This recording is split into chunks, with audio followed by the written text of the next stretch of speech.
happens in silence. You say something innocent, a simple sentence, casual, thoughtful even, but then you feel it. That cold flicker in her eyes.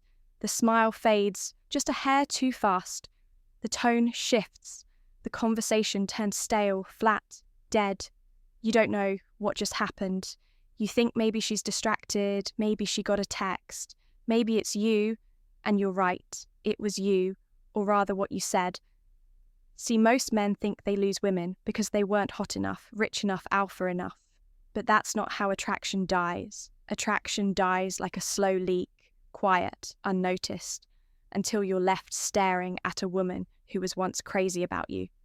Now suddenly not feeling it, but here's the twist. She didn't lose interest. You killed it with your words. There are 7 phrases.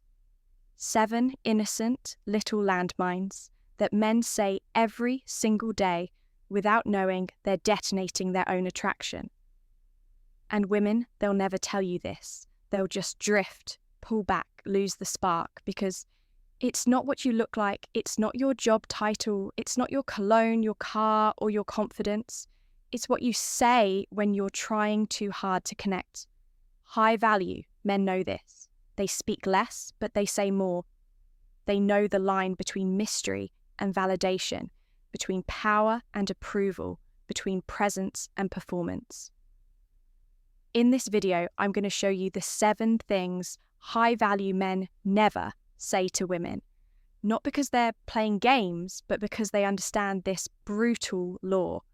Every sentence you speak either deepens attraction or destroys it.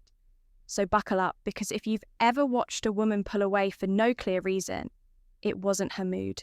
It wasn't bad timing. It was the moment you opened your mouth and said one of these 7 things.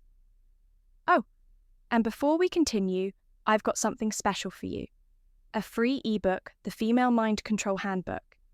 It reveals the hidden secrets to making any woman crave you. Grab it now. Link in the description or pinned comment. Let's begin.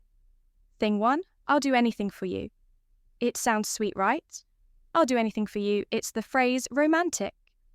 Comedies love to romanticize the sacrificial man, the desperate knight, crawling through mud for her validation.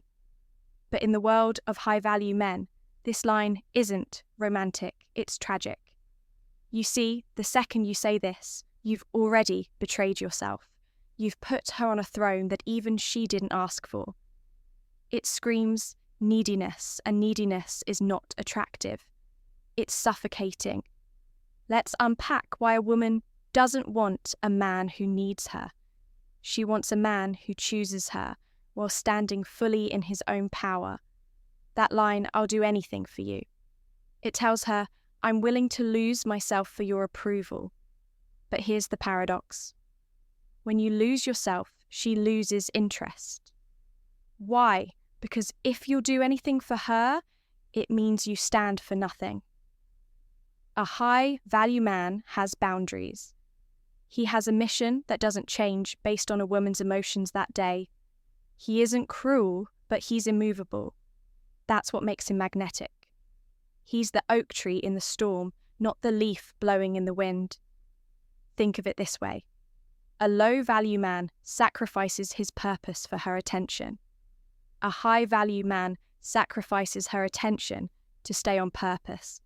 That's not arrogance, that's masculine clarity.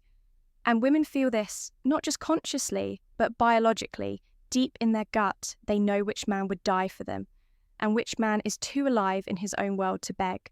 So if you're still out here texting things like, I'd do anything just to make you happy. Just tell me what you need. I'll be whatever you want. Pause. Look in the mirror. Because high-value men don't shapeshift. They build and they never ever say, I'll do anything for you. Because the woman who's meant to be there won't ask him to lose himself to keep her. Thing 2. Are you mad at me? Ah, yes. The classic nervous boy, move. Something feels off. Maybe she's a little quiet. Maybe she didn't text back fast enough. So, what do? You send the message.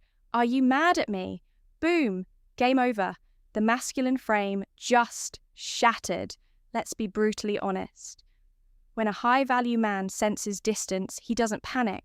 He observes. He doesn't need constant reassurance because he already knows who he is. But that phrase, "Are you mad at me?" it says more than you think. It says, "I need your emotional approval to feel stable.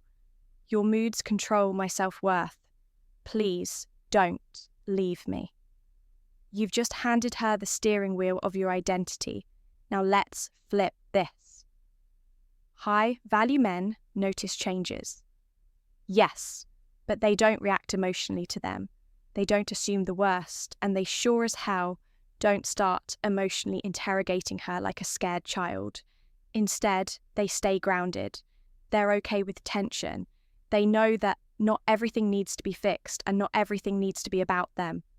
In fact, sometimes women test you with silence on purpose. They want to see if you'll fold, if you'll beg, if you'll become smaller, just to soothe them. And most men fail the test. They rush to fix, to explain, to apologize for sins they didn't even commit. But the high-value man, he leans back, he watches, he lets the tension do its work. Because you know what's more powerful than asking, "Are you mad at me?" Silence. That's right. Nothing unnerves a manipulative test more than your calm, unwavering presence. And nothing attracts genuine feminine energy faster than a man who doesn't fold. So next time you feel that urge to text her, that weak line, ask yourself, am I being led by insecurity or grounded in strength? Because trust me, a woman doesn't fall for the man who needs to be told she's not mad. She falls for the man who's not afraid. If she is, thing 3, I'm not like other guys. Let's get something straight. If you have to say you're not like other guys, you are, real power doesn't announce itself. It walks into the room and is felt. But when you say, I'm not like the others, you're not impressing her. You're preemptively defending yourself. You're trying to get ahead of her judgment before she's even made it. You know what? Women hear when you say that. They hear, please believe I'm different, I'm scared, you'll think I'm basic. Don't group me with the rest of the guys who let you down. I want to stand out, but I don't know how. So I'll just tell you, I do. It's self-sabotage dressed as uniqueness. The high-value man, he isn't like other guys, but he'll never say it. He'll show it through presence, through restraint, through his ability to not react when other men would crumble. He shows it by walking away from drama, from gossip, from situations where his integrity is on the line. He lets reality prove who he is, not his words. And the real twist, the men who say, I'm not like other guys, usually are. They use the line because they know deep down they're not offering anything else different. But the man who truly is rare, he doesn't need to convince. He's too busy being the exception. So if that phrase lives anywhere near your texting fingers, delete it. Because the second you try to prove you're different, you've already shown that you're not. Thing 4, tell me what to do to make you happy. On the surface, this might sound like empathy. Tell me what to do to make you happy. Sounds considerate, sweet, even noble. But peel back the layers and you'll see. It's just disguised desperation. A subtle beg for direction, approval, and, most dangerously, control from her. Here's the brutal truth. If you're waiting for a woman to tell you how to lead, you've already lost your masculine frame. High value men aren't trying to make her happy. They're building a life so full of strength, clarity, and purpose, she becomes happy just being in that orbit. When you ask her what to do, you shift the weight of leadership onto her shoulders. You say, I don't trust my own compass. You steer.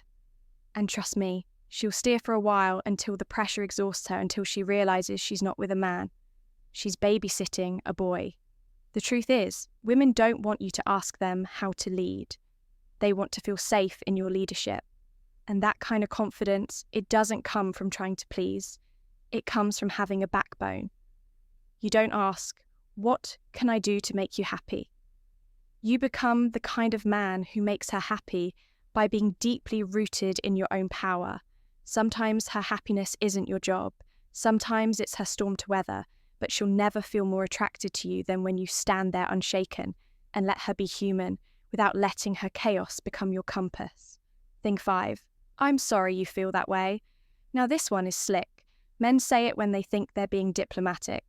I'm sorry you feel that way, but what they're really doing is dodging accountability and cloaking it in faux maturity. It's not an apology. It's a polite middle finger, and women feel it. This sentence is emotionally empty. It's not about resolving conflict. It's about escaping it while appearing reasonable. High-value men, they don't play that game. They say what they mean. If they messed up, they own it. Not to manipulate her into forgiveness, but because integrity demands it. And if they didn't mess up, they don't apologize. They explain their position with calm certainty. They stay composed, grounded, clear. This is the nuance most men miss. Women aren't attracted to constant apologies. They're attracted to emotional clarity. A high-value man will never say, I'm sorry you feel that way, because it's an emotionally evasive cop-out. He'll say either, I hear you, that wasn't my intention, but I respect how you feel. Or, that's not something I'm going to apologize for, but I'm willing to talk about it. That's not cold. That's real. Women don't need a man who's always sorry. They need a man who's always solid. Thing 6, please give me another chance. Let's make this one clear. When a man begs for another chance, what he's really saying is, you were right to leave, I'm not worth keeping unless I plead. And once that energy is out there, the balance tips. He becomes the chaser, the entertainer, the actor auditioning for a role she no longer believes he deserves. High value. Men don't audition. They present who they are and walk away if it's not enough. Now don't get it twisted. High value doesn't mean cold. It doesn't mean stubborn, but it does mean dignified. You don't need to convince someone to love you, because the second you start begging, you erase the mystery, and mystery is the soul of attraction. She can't long for a man who's clinging to her leg like a puppy. If you messed up, own it. Say your truth. But after that, disappear. Let her wonder. Let her feel the void, because high-value men know you don't reclaim power through begging, you reclaim it through absence. And if she never comes back, you don't chase her down.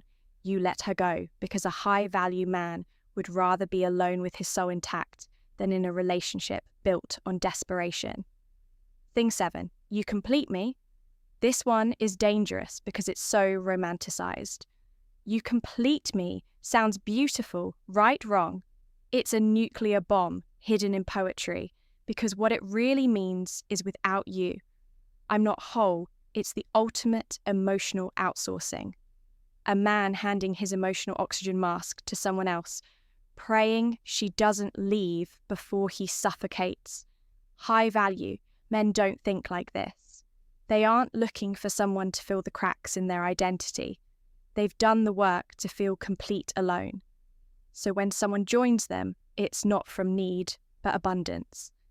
Love should be a bonus, not a rescue mission. When a man says, you complete me, he's unknowingly placing pressure on the woman to be his everything, his therapist, his muse, his emotional anchor. But women don't want to carry that weight. They want to feel your strength, not the silent plea that says, please don't leave or I'll collapse.